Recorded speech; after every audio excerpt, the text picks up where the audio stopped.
Hey, what's up, guys? I did that video on how to correct a stuck high flow valve, and I'll be attaching that to the tail end of this.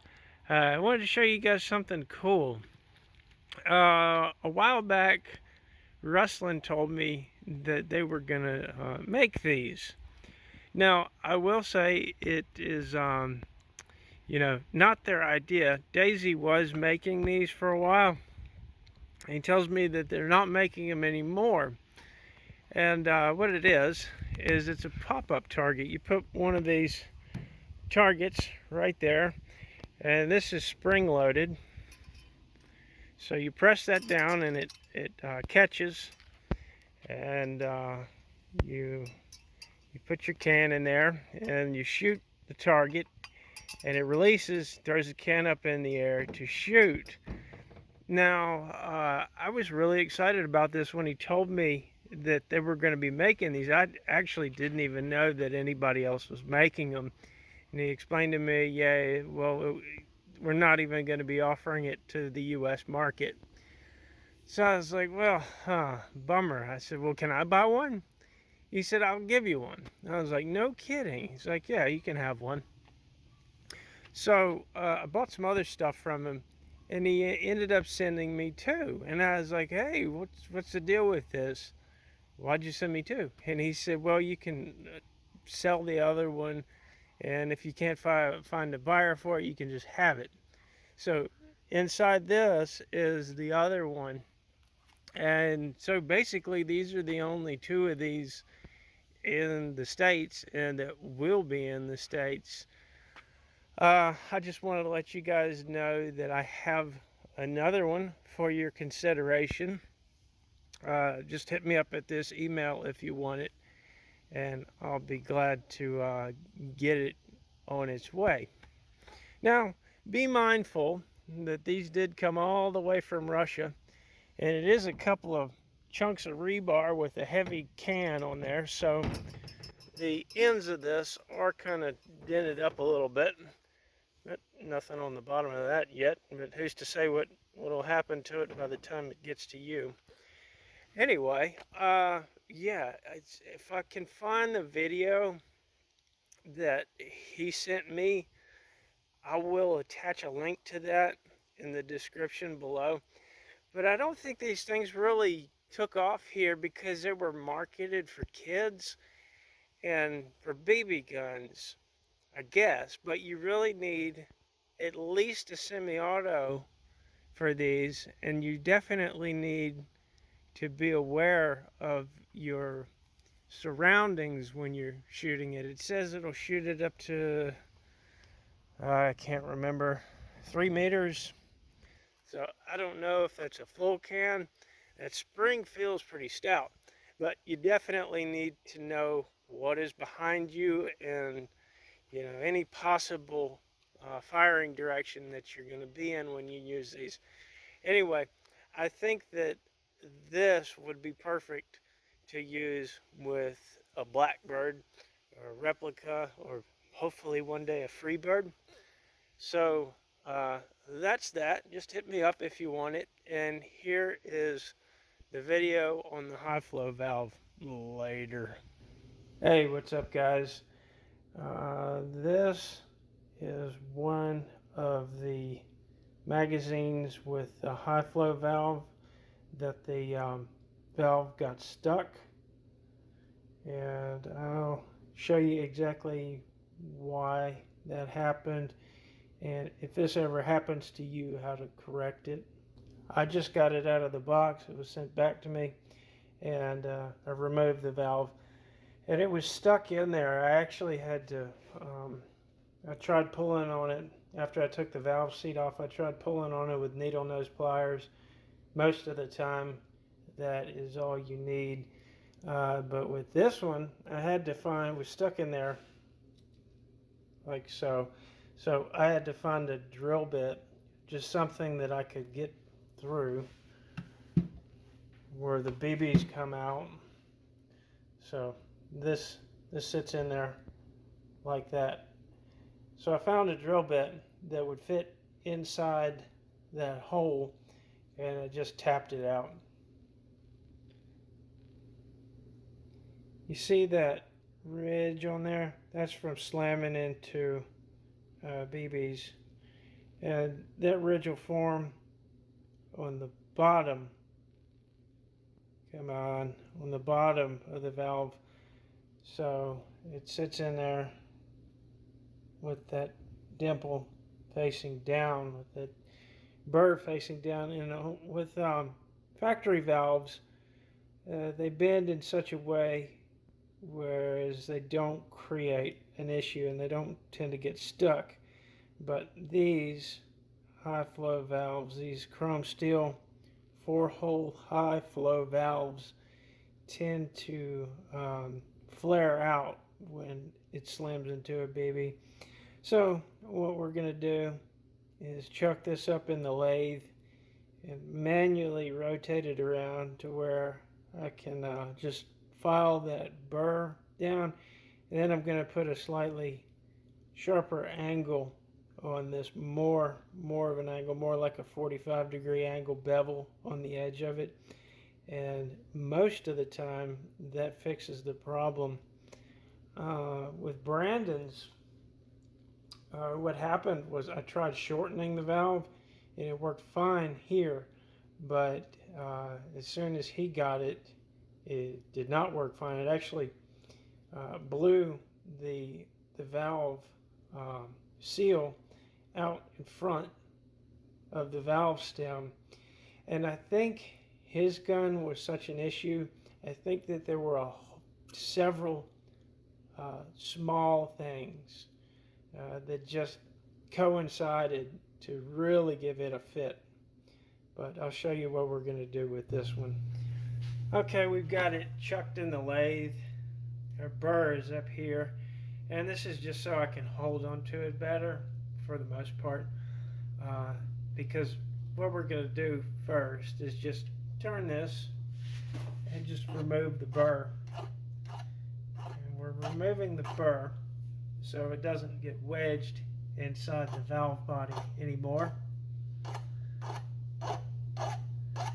And after we remove that burr, you can also do this with a cordless drill, or a corded drill for that matter, if you just use the chuck on that. And sometimes when I'm working on stuff, I'll chuck the drill. I will put the drill chucked with my valve in it, or whatever tool I'm working on. I'll chuck that in a vise.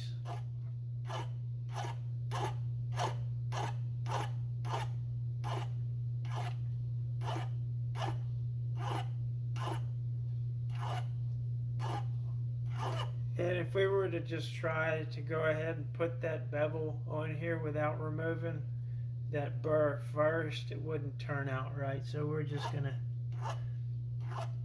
take care of that burr and then spin it.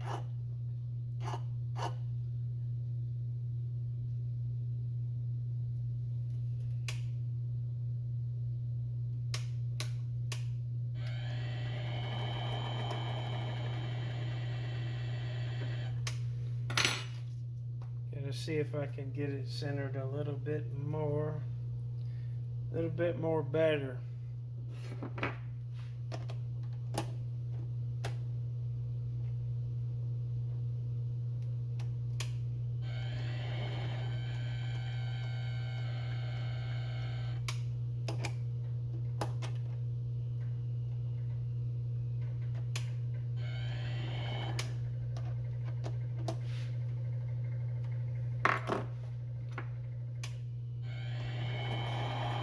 So now we're going to put more or less a 45-degree bevel on it.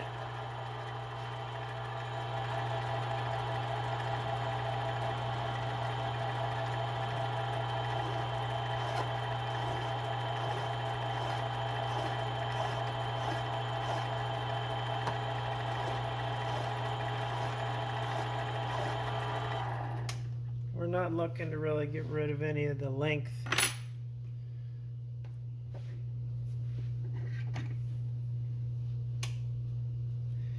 when you put that bevel on there, if it bends again, it's not going to bend outward and create a burr. It'll bend more like a factory valve, and everything will bend in.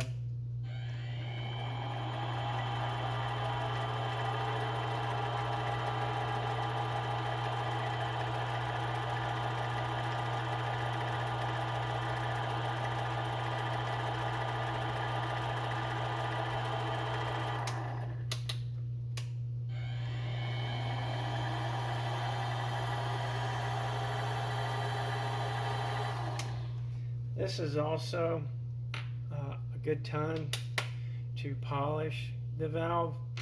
I always do this before. It's just part of the process of me doing a build, but if you get a piece of emery cloth,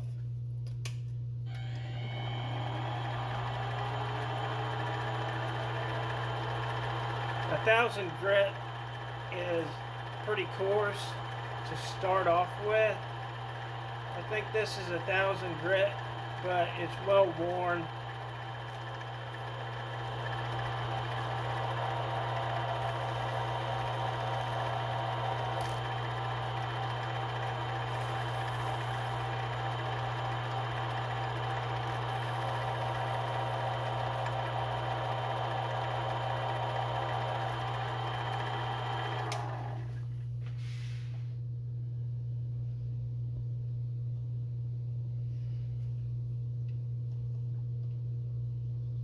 Yeah, I know that's kind of fuzzy.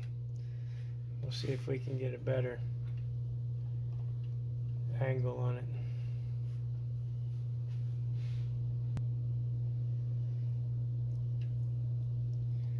So we're not even really removing that dent. We're not taking that out, because when we put this back in, we're going to reach around on the pin and turn it so that dent is located on the bottom as before. Now I'm just going to flip this around and clean up the pin a little bit better, because I marred it up a little bit when I was trying to get it out with the needle nose pliers. For extreme fire rates to function properly, it's very important that the valve slides in and out of the valve seat and the valve seal very smoothly, and alignment is also very important. I'm just noticing another issue with this one. This pin is actually bent. See that? You can also see where the marks are from the pliers. So that tells me this is a pretty soft valve.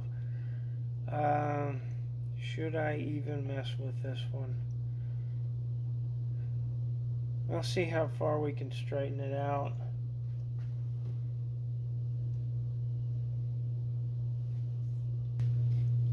I'm more than likely going to wind up replacing this valve, but this is how to straighten one out.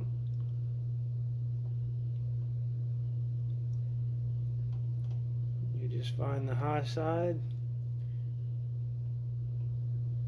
It should be right around there, and we'll give that a couple of taps.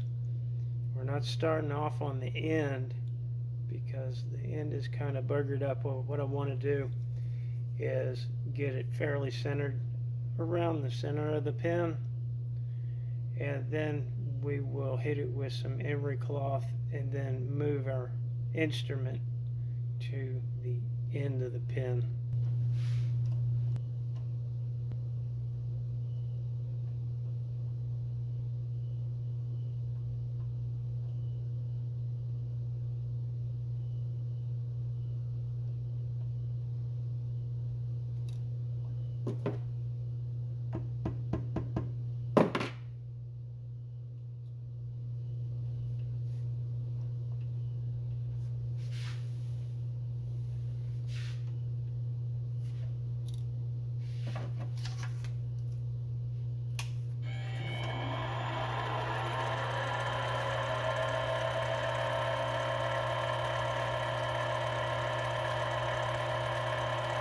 these go back together, I'll put the valve in the seat, the spring on the valve, and try to find the valve seal. I usually put a brand new one in here, but if I can find this one, it is brand new. All right, here's a new one. I'll go ahead and put some of my silicone oil in there.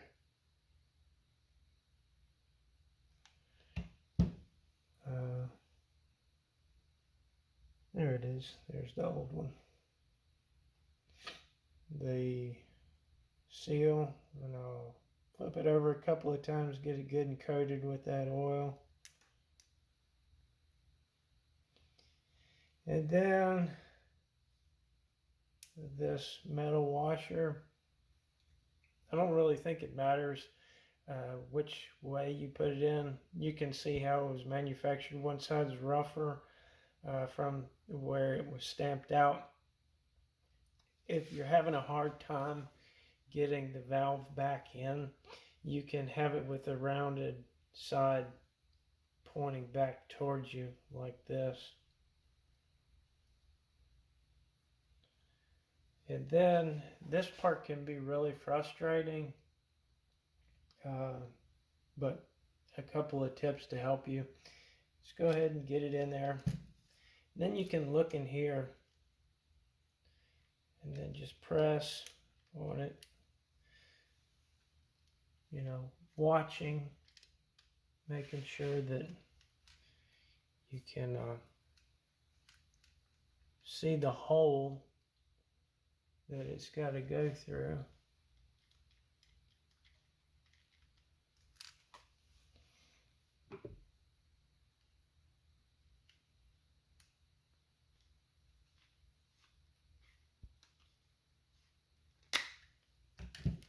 And this one is being frustrating.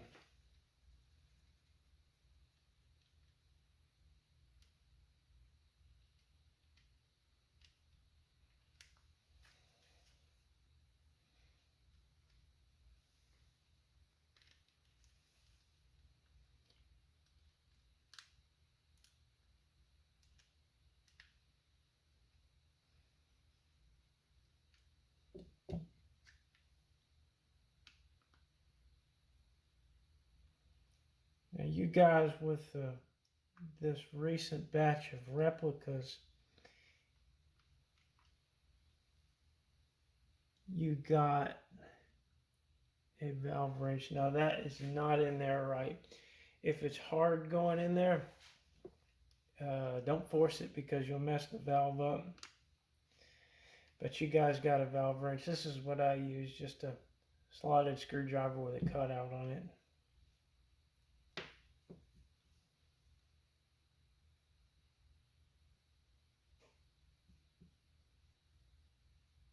I shouldn't have jinxed myself.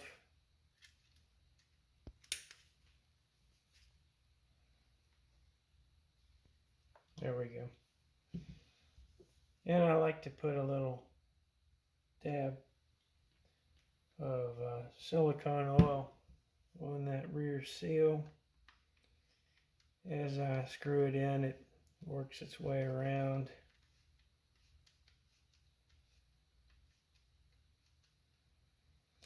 And now, this will probably be hard for you to see on camera, but if you look in here at this point, you can see where that dent is. So what we're going to do is just take our needle nose pliers and gently turn it until that dent is facing down. And it takes some pretty thin pliers to get in there.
All right, now I've got that dent facing down, so if it hits any more BBs, it's not gonna, the dent's already there.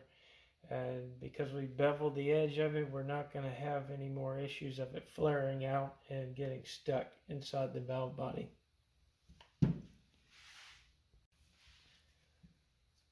So that's about it for that. I'm gonna give it a little bit of silicone oil and then try it out. It may work with that bent valve. We did our best to straighten it out. It may not. I might end up putting a brand new valve in here and having to go through that same process all over again. But I'm not going to bore you guys with that. That's how you correct that issue with these high flow valves. And that's why I said that moving forward, I'm not going to be adjusting the solenoid all the way in. Uh, but if you want to do that and get a little more extra power, you might have to do this process here later.